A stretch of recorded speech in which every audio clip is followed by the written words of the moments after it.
এর চেয়ে খুশির খবর আর কি হতে পারে। মহান আল্লাহ তাআলা নিজেই বলেন, আমার বান্দাদের সুসংবাদ দাও যে আমি অত্যন্ত ক্ষমাশীল ও পরম দয়ালু।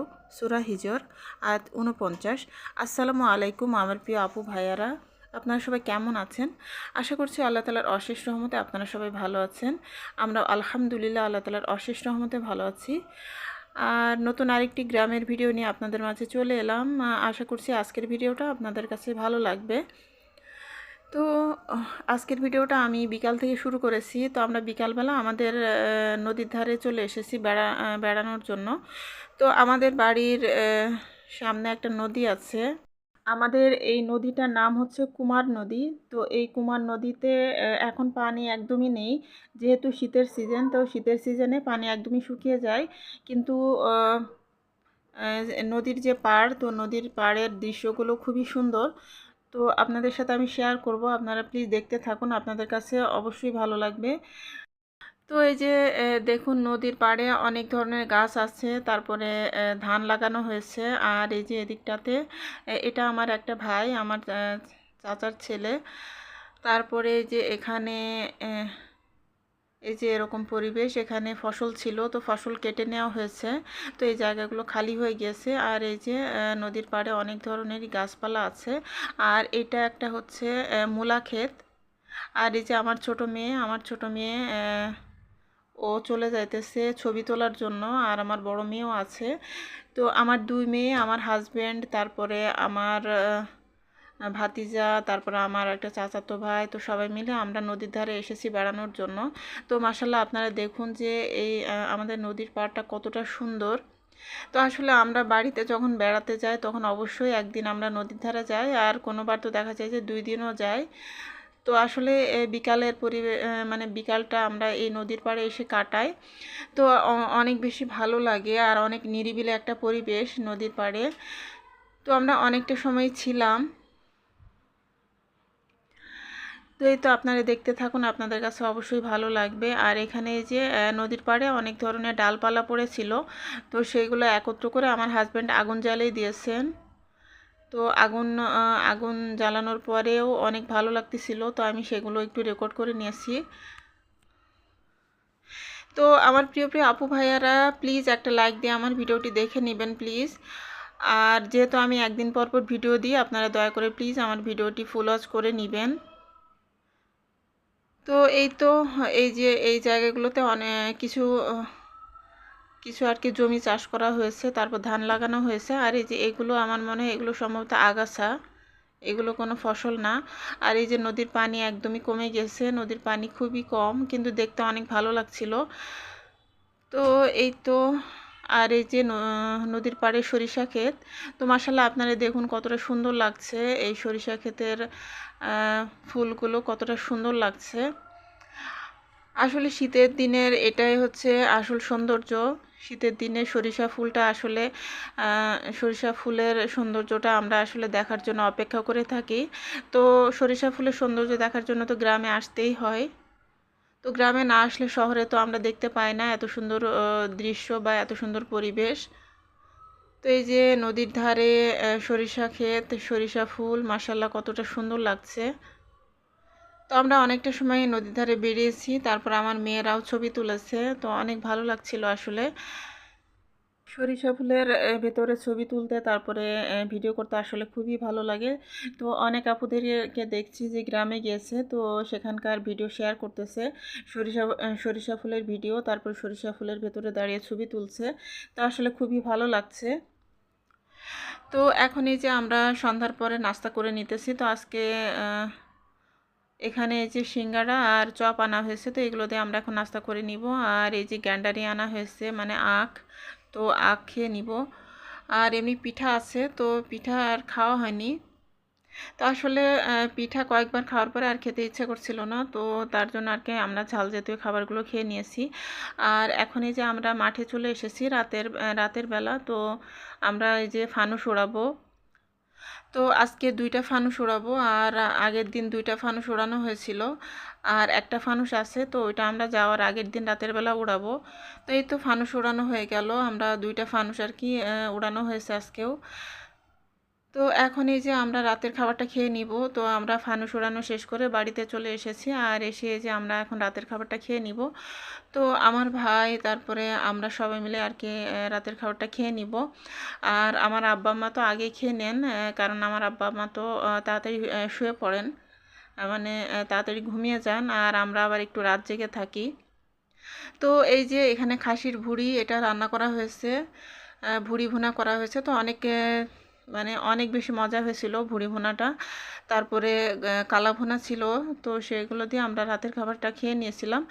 আর এটা হচ্ছে পরদিন সকালবেলা। তো এই তো পরদিন সকালবেলা আমরা এখন এই যে সকালে নাস্তাটা করে নিব। তো এখন এই যে আমরা ছাদের উপরে বসে নাস্তাটা করে নিতেছি। তো যথারীতি ছাদের উপরেই আমরা নাস্তা করে নিব। তো আসলে আজকে ছিটা রুটি বানানো হয়েছে আজকেও। তো ছিটা রুটি, তারপরে মুরগির মাংস, তারপরে গরুর যে পায়া ছিল রান্না সেটা অনেকটাই আছে, তারপরে পিঠা। তো এই তো এইগুলো দিয়ে আমরা এখন নাস্তা করে নিব। তো এখন এই যে আমরা নাস্তা করে নিতেছি।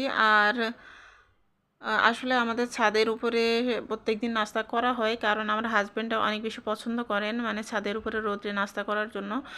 তো এখানে এই যে আইমান আজমাইন দুই ভাই খেলাধুলা করতেছে। তারপরে আর এই যে আমাদের কবুতরগুলো উড়ে উড়ে চলে আসতেছে। তো ওদেরকে নিচে খাবার দেওয়া হয়েছিল, তো ওরা খাবারটা খেয়ে তারপরে এই যে উপরে চলে আসতেছে।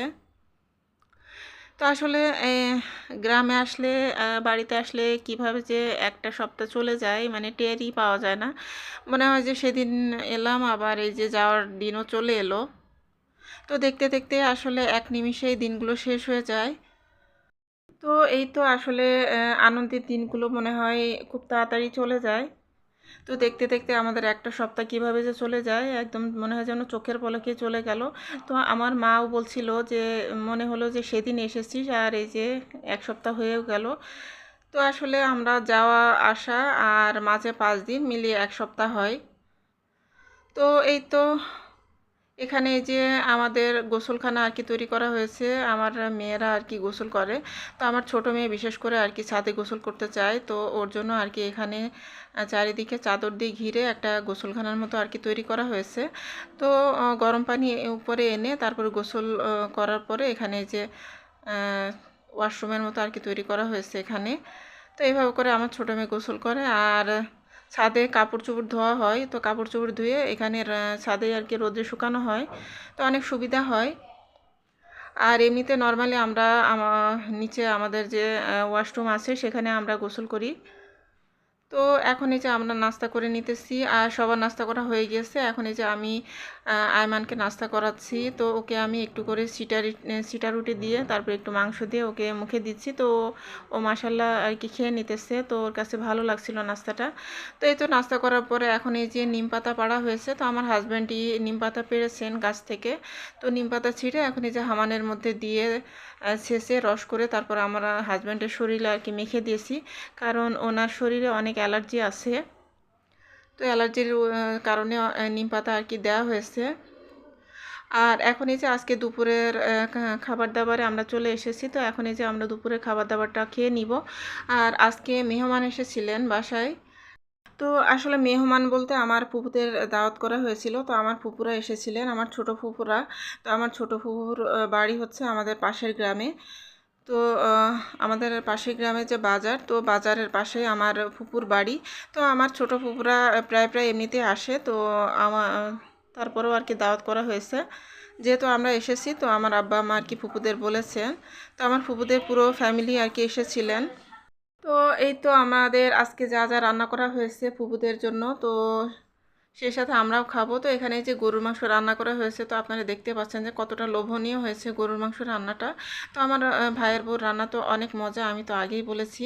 আর এই তো এখানে দই, তারপরে যে ডিমের কোরমা, তারপরে মাছ ভুনা, চিকেন রোস্ট, গরুর মাংস, ডাল, আর এই যে সালাদ বানিয়েছি আমি টমেটো দিয়ে। তো এখানে তারপরে যে দই মিষ্টি। তো এই তো এগুলোই মানে দুপুরের জন্য আর কি রান্না করা হয়েছে। তো এখানে যে সবাই মিলে খাওয়া দাওয়া করে নিতেছে। আর এমনিতে সবার সাথে দেখা হওয়ার কারণে খুবই ভালো লাগছিল আসলে। আর আমার ফুপুদের সাথে অনেকদিন পরে দেখা হলো, তো খুবই ভালো লাগছিল। তো এখানে এই যে সবাই মিলে খাওয়া দাওয়া করতেছে, আমার হাজবেন্ড, তারপরে আমার ছেলে আছে, তারপরে এই যে এটা আমার হচ্ছে ভাতিজা, আমার ফুপাতো ভাইয়ের ছেলে, তারপরে আমার মেয়ে, তারপরে আমার ভাই, আমার ফুপাতো ভাই, আমার ভাই, তো সবাই মিলে আর কি খাওয়া দাওয়া করে নিতেছে। আর আমরা একটু পরে খাবো, আমার ফুপু আমরা আর কি পরে খাবো। তো খাবারগুলো আসলে অনেক মজা হয়েছিল। তো এই তো অনেক মজা করে আজকে আমরা খাওয়া দাওয়া করে নিলাম। তো এই তো খাওয়া দাওয়া করার পরে এখানে যে বাচ্চারা খেলাধুলা করতেছে, আর এই যে মুরগির বাচ্চা, তো এই তো এগুলো আবার একটু রেকর্ড করে নিলাম। তো আসলে বাড়িতে যখন বাচ্চা কাচ্চা সবাই এক জায়গায় হয় তখন অনেক বেশি ভালো লাগে। তো আসলে এভাবে আনন্দের ভেতর দিয়ে আমাদের দিনগুলো কিভাবে কেটে গেল টেরই পেলাম না। আর এই যে এটা আমার আরেকটা ভাতিজা, মানে আমার ফুফাতো ভাইয়ের ছেলে। তো আমার ফুফাতো ভাইয়ের দুই ছেলে, এটা হচ্ছে ছোট ছেলে, আর খাওয়ার সময় যে দেখালাম ওটা হচ্ছে বড় ছেলে। তো এই তো বাচ্চারা সবাই দুষ্টামি করতেছিল। আর এখানে যে আমার ভাইয়ের দুই ছেলে আজমাইন আর আয়মান, ওরা দুজন খেলাধুলা করতেছে, তারপরে ওরা দোল খাচ্ছে। আর এখানে যে আমার আব্বা, তো আমার আব্বা তো এগুলো নিয়ে ব্যস্ত থাকে, গরু ছাগলের খাবার দেওয়া, তো এগুলো নিয়ে ব্যস্ত থাকে। তো আমার আব্বা এখানে এই যে ছাগলের খাবার দিতেছে।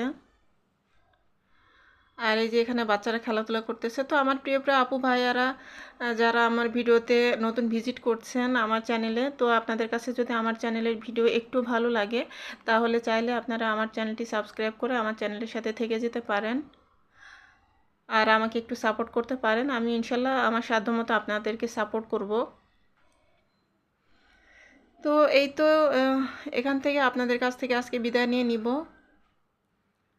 আর ইনশাল্লাহ নেক্সট ভিডিওতে গ্রামের আরও কিছু আর কি ভিডিও ক্লিপ নিয়ে আপনাদের মাঝে হাজির হব। তো আমার আরও কিছু ভিডিও আছে, সেগুলো আপনাদের সাথে ইনশাল্লাহ পরবর্তীতে শেয়ার করব। তারপরে আস্তে আস্তে আবারও শহরের ভিডিও, ঢাকা শহরের ভিডিও আপনাদের সাথে শেয়ার করব। তো ততদিন পর্যন্ত আপনারা ভালো থাকুন, সুস্থ থাকুন। আজকের মতো এখান থেকে বিদায় নিচ্ছি। আল্লাহ হাফেজ, আসসালামু আলাইকুম।